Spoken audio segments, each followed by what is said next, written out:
I stepped off the bustling streets of Bangkok into the hushed sanctuary of Anong's spa salon, the transition as abrupt as a deep breath after holding it too long.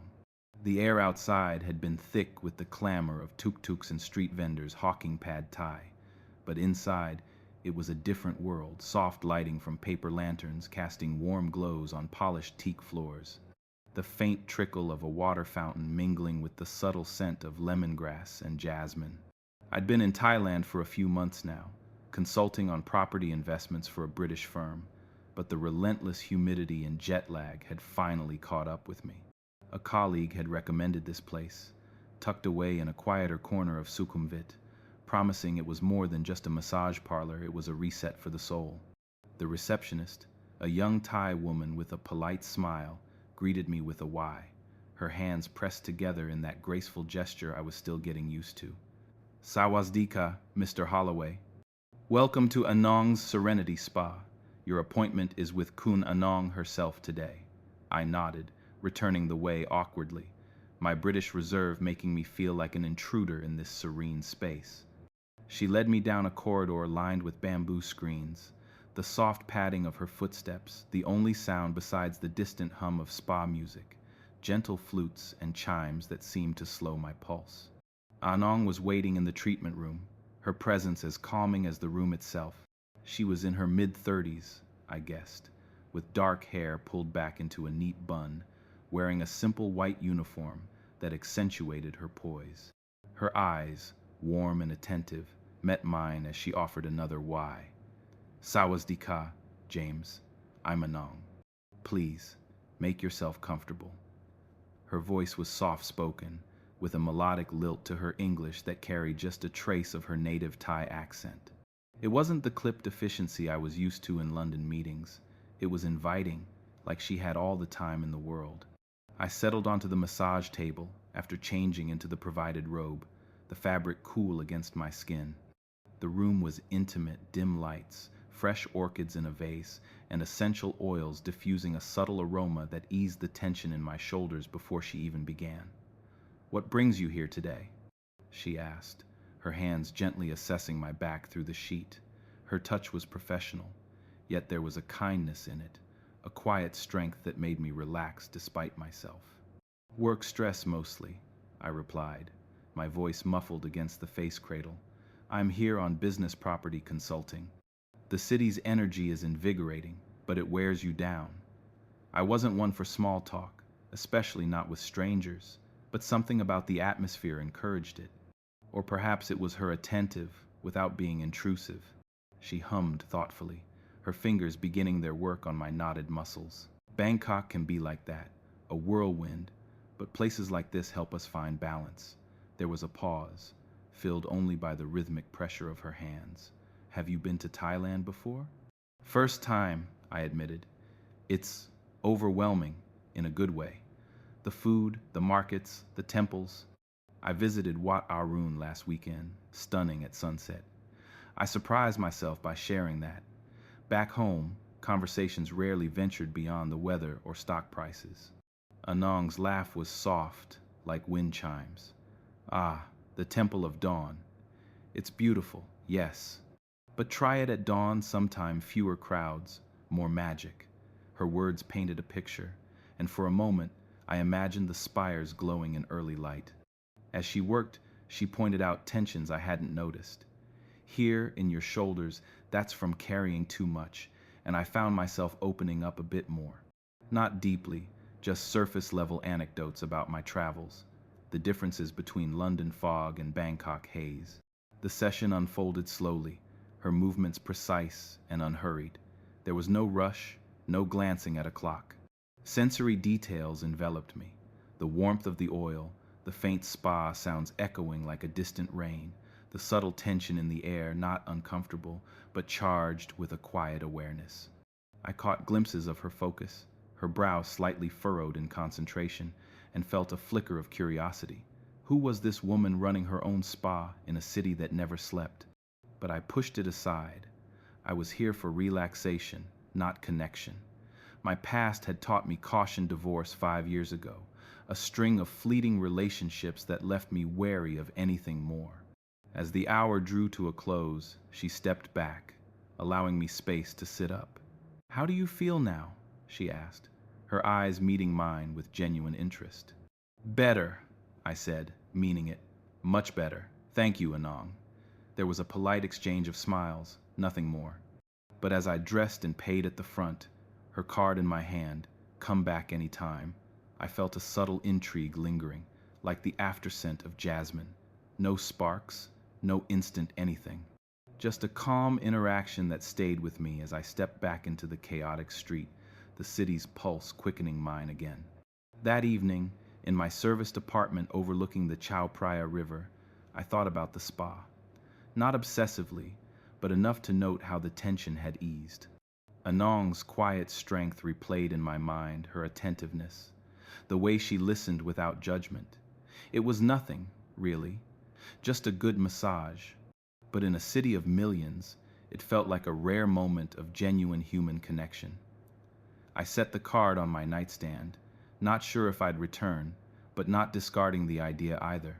The next day blurred into meetings, site visits to potential condo developments, negotiations with local partners. Bangkok's energy pulled me in, but by evening, the knots were returning. I found myself glancing at the card. Perhaps another session wouldn't hurt. Intrigue, that's all it was. Polite, distant intrigue. A week later, I found myself back at Anong's spa, the decision feeling less like a choice and more like an inevitable pull.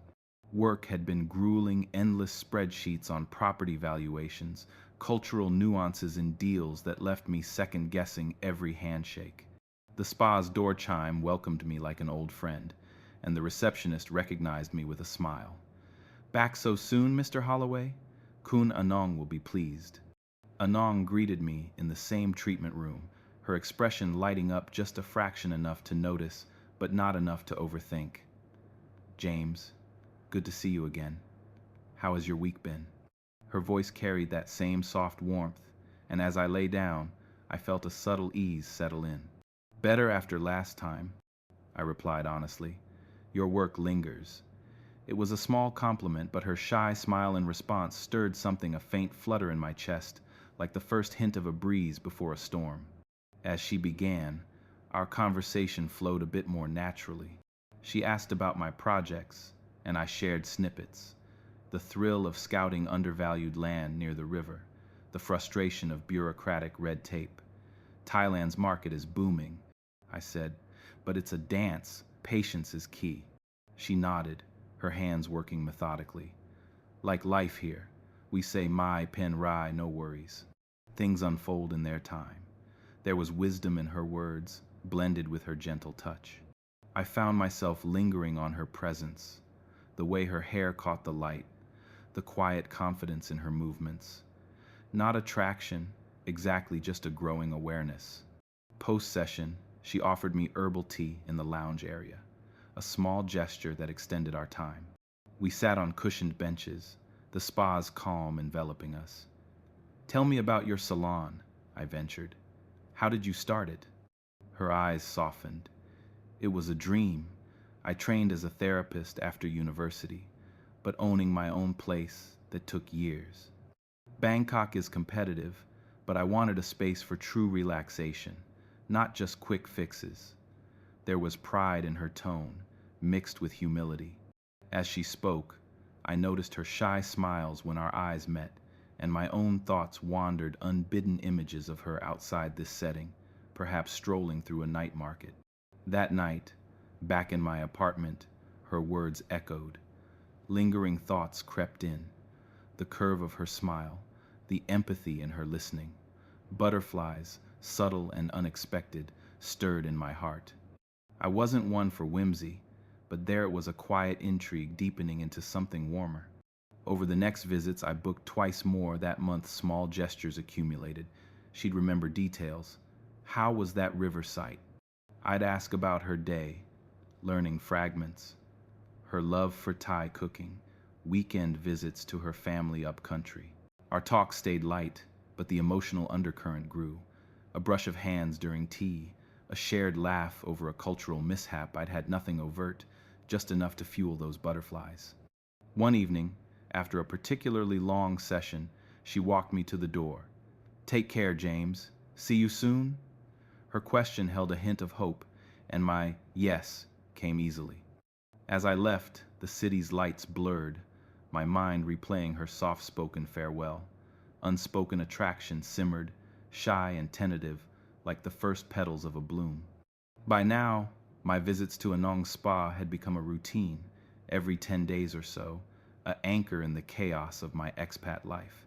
Each time, the intrigue evolved, layered with deeper conversations.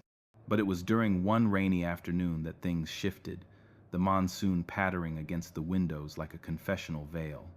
Anong noticed my subdued mood immediately. "You seem heavier today, James, not just in your muscles." Her perceptiveness caught me off guard, and as she worked, I hesitated before opening up. "Rough day. A deal fell through. Reminds me of past failures." It was vague, but she didn't press, just listened with that emotional intelligence that drew me in. Later, over tea, the rain intensifying, silence stretched comfortably. Then, quietly, she shared, "I know about heaviness. My marriage ended years ago. He wanted city life. I wanted peace. It left scars." Her vulnerability was raw, yet controlled, quiet strength shining through. I felt a pull to reciprocate. Mine too. Divorce 5 years back. She said I was too reserved, too focused on work. But really, it was my fears losing my parents young. It made me cautious. Words tumbled out, shared pain bridging the space between us. We sat in silence after, the trust building like a slow tide. Subsequent visits deepened this. I'd mentioned disappointments, a betrayed business partnership, the loneliness of relocation. She'd share her own family expectations clashing with her independence, the emotional toll of running a business alone. Vulnerability wove through our talks, not dramatic, but profound. Emotional scars aired in the spa's calm, fostering a bond born of mutual understanding.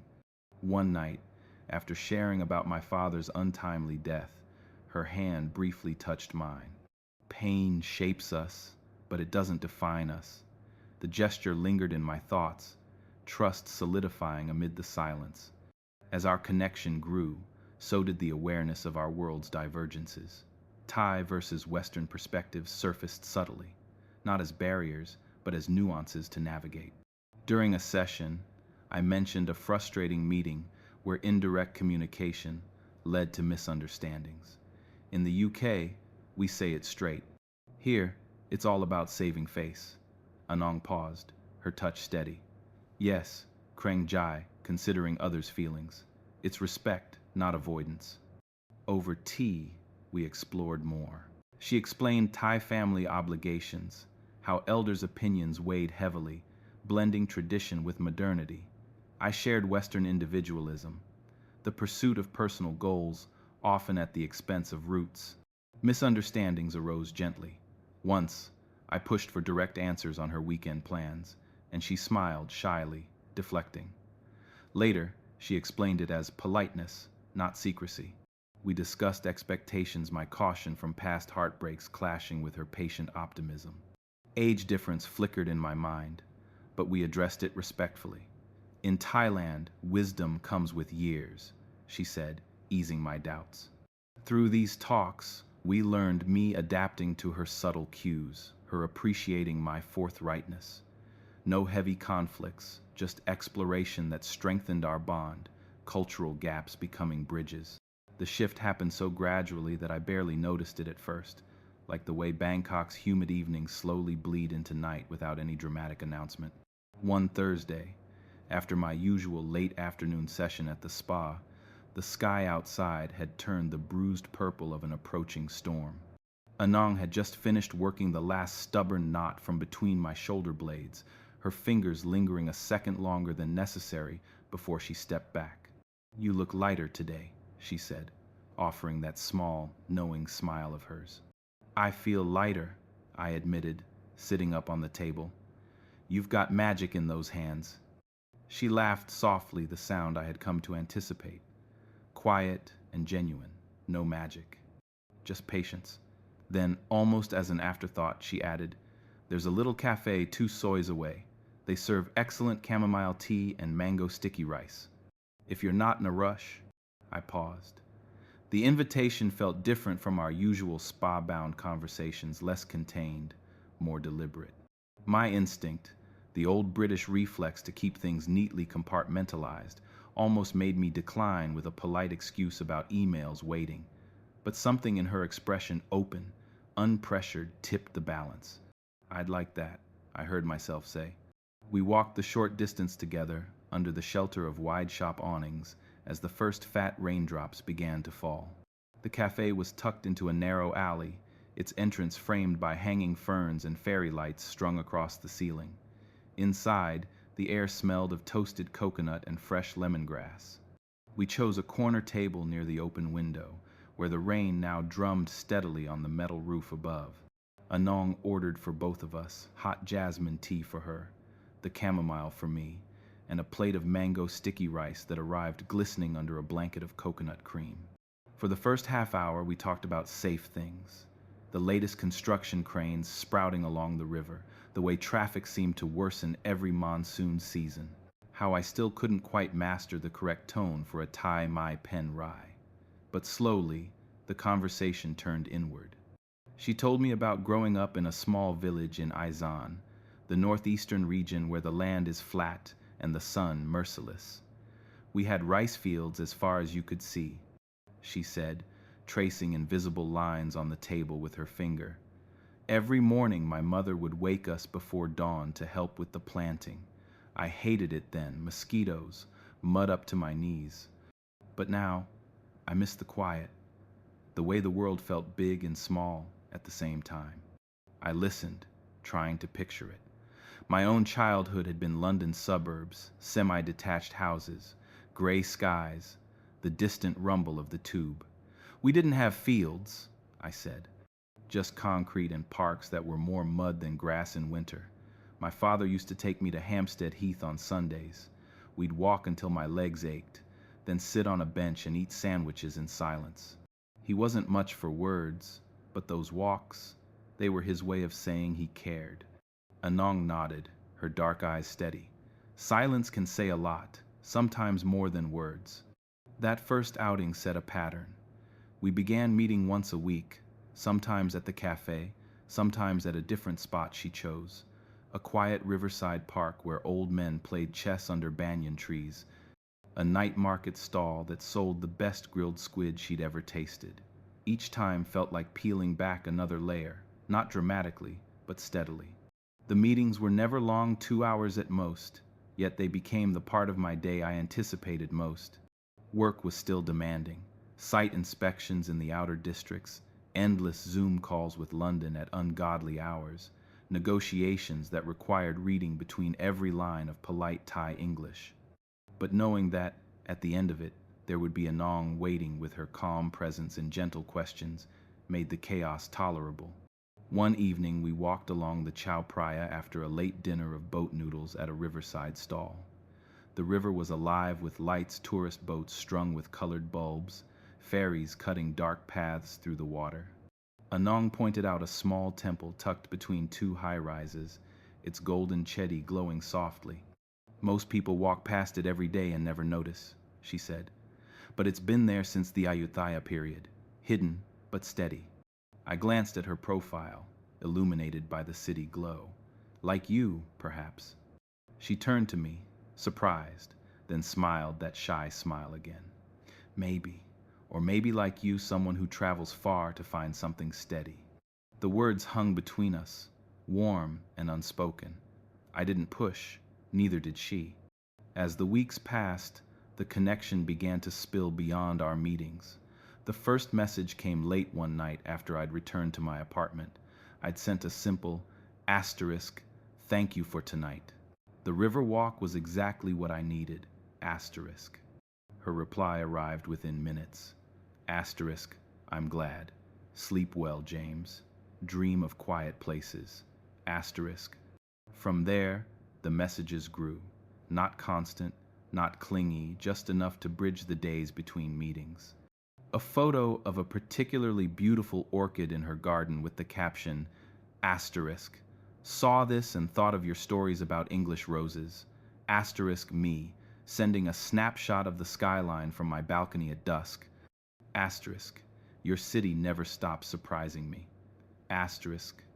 The good nights became small rituals. I'd write, asterisk, long day, thinking of you, asterisk, and she'd reply, asterisk, rest now. Tomorrow will be kinder, asterisk. Simple words, yet they landed with surprising weight.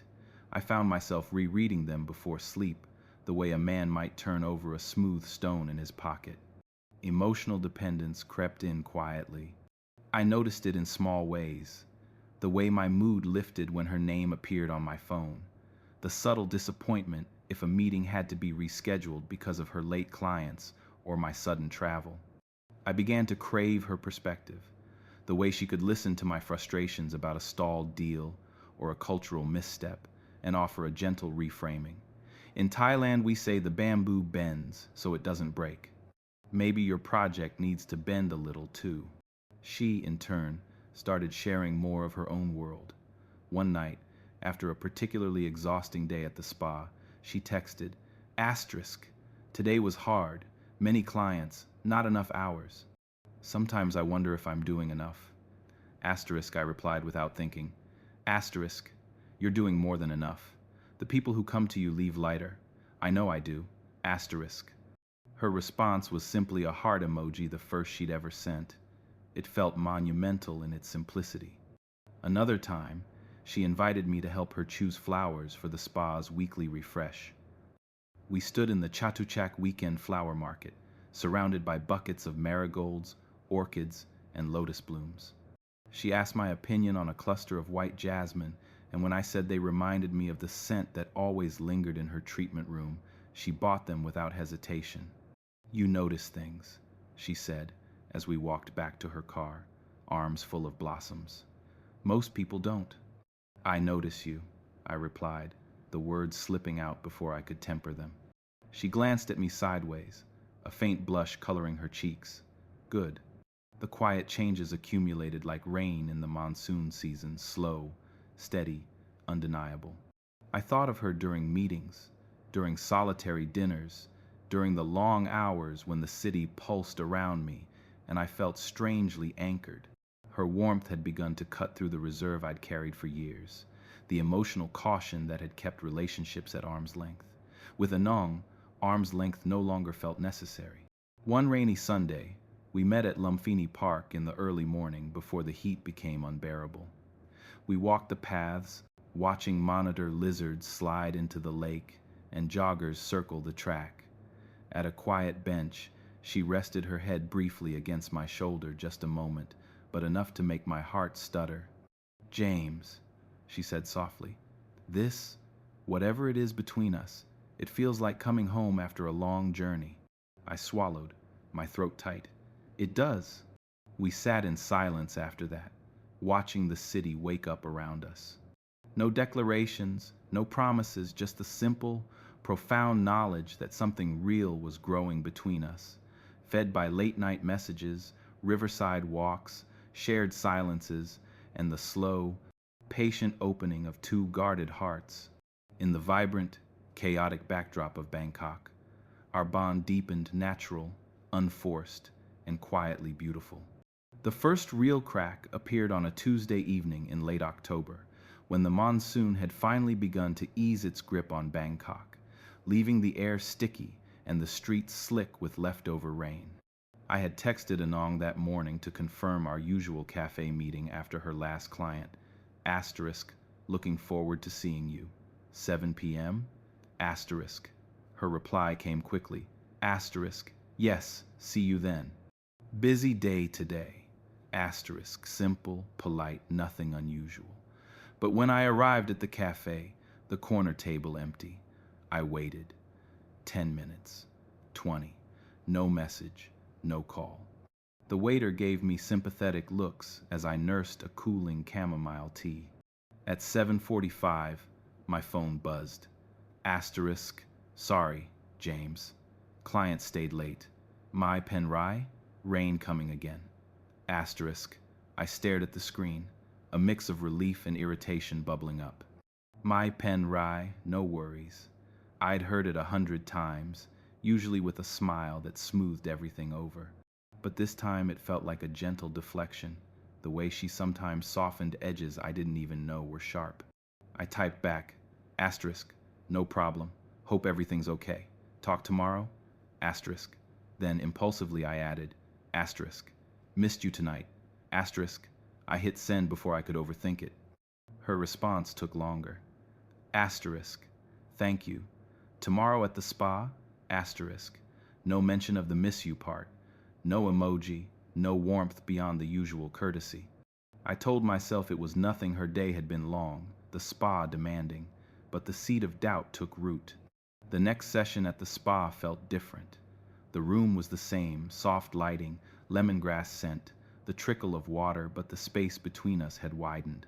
Anong greeted me with her usual why, her smile polite, professional.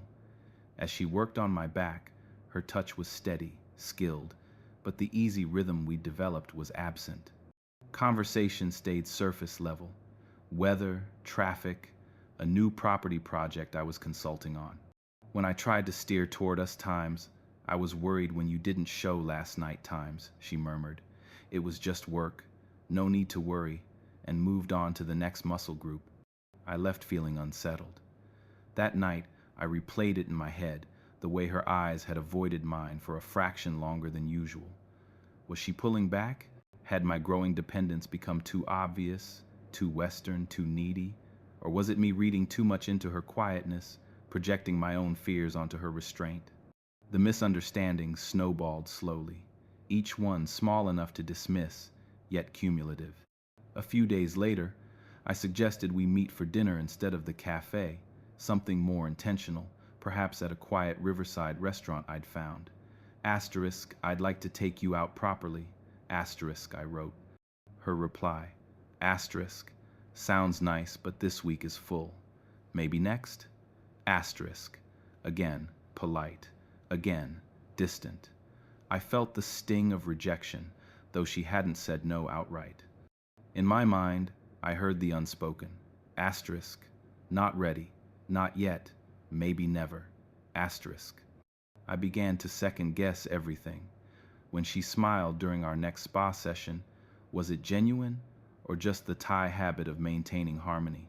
When she asked about my day with real interest, did she mean it, or was it kreng-jai consideration for my feelings, avoiding discomfort?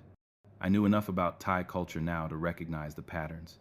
Indirectness as politeness, never saying no directly to spare face. Smiles that masked unease, but knowing didn't make it easier. My British directness craved clarity, words like yes or no spelled out plainly. Her subtlety felt like evasion. Frustration built quietly on my end.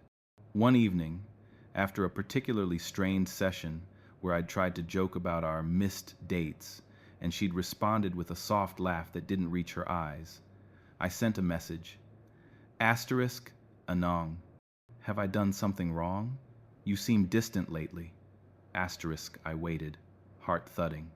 Her reply came after midnight. Asterisk, no, nothing wrong, just tired. Sorry if I seem different. Good night, James. Asterisk, no explanation, no reassurance, just the gentle closing of the door. Silence followed. Not total silence, we still met at the spa every 10 days or so, but the late-night messages stopped. The good nights became sporadic, brief. I stopped sending photos of the river at dusk. She stopped replying with thoughts of quiet places. The emotional dependence I'd allowed to grow now felt like a vulnerability exposed, raw and aching. I started overthinking every interaction. During one session, when she asked about my upcoming trip back to London for a week of meetings, I said casually, I might extend it, clear my head. Her hands paused on my shoulders for a heartbeat. Clear your head? She echoed, voice neutral. Yeah, things have been intense here. I meant the work, the city, but also us, the unspoken pull that had begun to feel heavier than either of us could carry. She resumed her work without comment. Later, over tea, she said softly. If you need space, it's okay. Her tone was kind, understanding, but there was a flicker of something else. Resignation? Relief? I realized then how badly I'd misread her. She thought my words were a polite way of pulling away, the Western equivalent of her indirect deflections. I hadn't meant it like that, but in her cultural lens, directness carried weight. My casual mention of needing space sounded like rejection. The frustration turned inward. I felt trapped between wanting to confront it head-on times, tell me what's really going on times, and fearing that would shatter the fragile harmony we'd built. Thai culture valued saving face above all. Pushing for blunt honesty might push her further away, so I held back, and the distance grew. One rainy afternoon, I arrived early for a session and overheard her on the phone in the back room, speaking rapid Thai. The tone was low, tired. When she emerged, her eyes were slightly red. "Everything all right?" I asked. She smiled small, practiced. "Yes, just family. My pen rai." But it wasn't nothing. I could see the weight she carried alone running the spa, supporting relatives up country, navigating this unexpected connection with a Farang who didn't always understand the rules. My silence, my own withdrawals, must have felt like confirmation of her fears, that Western men were temporary, that I would eventually leave. The emotional distance became palpable. Sessions grew shorter in conversation, longer in quiet. I'd catch her watching me when she thought I wasn't looking, a mix of warmth and wariness in her gaze. I wanted to bridge it, to say, asterisk, I'm scared too, but I don't want to lose this. Asterisk, but the words stuck. Fear of cultural gaps too wide, of age differences that suddenly felt stark, of my own history of emotional caution kept me reserved. One night, after another canceled meetup work again, she said, I sat on my balcony overlooking the Chao Phraya, the city lights blurring in the drizzle. The frustration peaked. Why couldn't we just talk about it? Why did everything have to be veiled in politeness? But beneath the irritation was a deeper fear of loss. What if confronting it ended us? What if my directness was the very thing driving her away? The silence stretched into days, then a week. The once comforting spa now echoed with unspoken frustrations. Each visit felt like walking a tightrope, wanting closeness, fearing the fall. Misread intentions layered upon one another. My caution read as disinterest, her restraint as rejection. We were both protecting ourselves, preserving harmony at the cost of connection. And in that careful distance, the fear of loss grew sharpest of all, quiet, persistent, gnawing at the edges of every polite exchange. The silence that followed our last strained spa session settled over me like Bangkok's thickest humidity, oppressive, impossible to ignore, yet too vague to confront directly. I told myself it was temporary, that we both just needed space to breathe. But space has a way of growing when left unchecked, and in the days that followed, it expanded into something much heavier, doubt. It started small. I'd wake up in my high-rise apartment and reach for my phone, half expecting a good morning message from Anong, something simple like Times Dream Well, asterisk, or a photo of the jasmine blooming on her balcony. Instead, there was nothing. The chat history ended with my unanswered times, good night times from 3 days earlier. I'd stare at the blank screen, thumb hovering over the keyboard, then put the phone down. What would I even say? Asterisk, are we okay? Asterisk, too direct. Asterisk, I miss our talks. Asterisk, too needy. Asterisk, my pen rai. Asterisk, too fake. Work became my refuge and my prison. I threw myself into site visits, contract reviews, endless spreadsheets, anything to keep my mind occupied. But even there, the doubts crept in. During a long meeting with a local developer in Siloam, I caught myself staring out the window at the skyline, wondering if Anong was at the spa right now, massaging someone else's shoulders with the same quiet focus she'd once given me. The thought twisted something inside my chest, jealousy, yes, but also a deeper fear, that I had been just another client all along, someone she treated with kindness because that was her job. The age difference, which I had mostly managed to ignore, suddenly loomed larger. At 45, I was 10 years her senior. In London, that wouldn't have raised many eyebrows, but here, in a culture that still placed value on family harmony and traditional roles, I began to wonder what her parents would think. Would they see me as a stable, mature man who could provide security, or as a farang who might disappear back to his own country when the novelty wore off? I had no answers, only questions that fed the growing knot of self-doubt. One evening, after a particularly exhausting day, I walked to Lumpini Park alone. The park was quiet, the evening joggers thinned out, the monitor lizards basking on the rocks beside the lake. I sat on our usual bench, the one where she had once rested her head briefly on my shoulder, and let the memories wash over me. The warmth of that moment clashed painfully with the cold distance now between us. I pulled out my phone and typed, "I miss you." Then deleted it. Typed again. "Can we talk?" Deleted again. In the end, I sent nothing. The next spa appointment arrived like a reckoning. I almost canceled, but something stubborn in me refused. When Anong greeted me, her way was as graceful as ever, but her eyes didn't linger on mine the way they used to. The session proceeded in near silence. Her hands moved with the same skill, but the energy felt mechanical, careful. When she finally spoke, it was only to ask about tension points.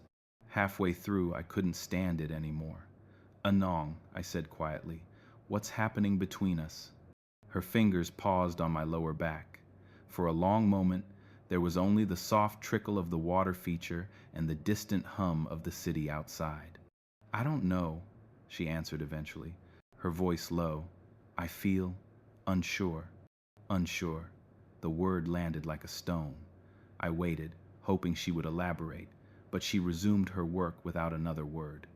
After the session, we sat in the lounge as usual, but the herbal tea tasted bitter. She spoke first. "My mother called yesterday. She asked if I'm seeing anyone. I didn't know what to say." I swallowed. "What did you tell her?" I said, "There is someone I care about, but it's complicated." She looked down at her cup. She asked if he is Thai.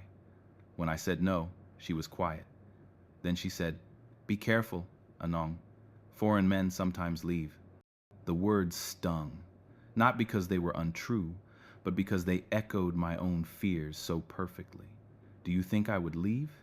I asked. She met my eyes then, searching. "I don't know, James. You're here now, but you have a life in London, a career, a home. I have my salon, my family, my roots here. Sometimes I wonder if we're just dreaming something that can't last." I wanted to argue, to promise that I would stay, that I could build a life here. But the truth was more complicated. My contract was renewable, not permanent. My flat in London still sat empty, waiting for me. And beneath all of that was the deeper scar, my divorce, the way I had learned to protect myself by never fully committing. "I'm scared too," I admitted. "Scared that I'm too old for you, that I'll disappoint you, that I won't understand your world well enough. Scared that I'm asking you to take a risk I'm not sure I deserve." She nodded slowly. "We both have fears, and fears make us pull back." That conversation should have brought relief finally. We were naming the things between us, but instead it left us more fragile. The emotional ups and downs intensified. One evening I'd receive a short message from her. "Thinking of you today." My heart would lift, and I'd reply warmly, eagerly. She'd respond with equal warmth, and for a few hours we'd slip back into our old rhythm. Then silence would return for days, and the doubt would creep back in stronger than before. Another time, we met briefly at the cafe. The conversation flowed easily at first: work, the weather, small anecdotes, but when I reached across the table to touch her hand, she tensed almost imperceptibly and withdrew it to stir her tea. The gesture was small, polite, but it cut deeply. I felt the rejection like a physical ache. "I'm sorry," she whispered. "I'm just not ready." "For what?" I asked, voice rougher than I intended. For more, for letting myself hope too much. I left that meeting feeling hollow. Walking home through the neon-lit streets of Sukhumvit, I questioned everything. Was I pushing too hard? Was I misreading her caution as disinterest? Or was she simply protecting herself from a relationship she didn't fully believe in? The internal conflict reached its peak one sleepless night in early November. I stood on my balcony, watching the Chao Phraya glitter under the city lights, and felt the full weight of my doubts pressing down. The cultural gap seemed wider than ever. The age difference felt insurmountable. My history of emotional caution screamed that I should walk away before I got hurt again. And yet, the thought of losing her, of never again hearing her soft laugh, never feeling her careful hands on my shoulders, never sharing another quiet riverside walk was unbearable. I cried then, quietly, the tears mixing with the warm night air. Not dramatic sobs, just a slow, aching release of everything I'd been holding inside. Fear of the gap widening, fear of hurting her, fear of being hurt, fear that, at 45, I had waited too long to let someone in again. When the tears stopped, I felt strangely clear-headed.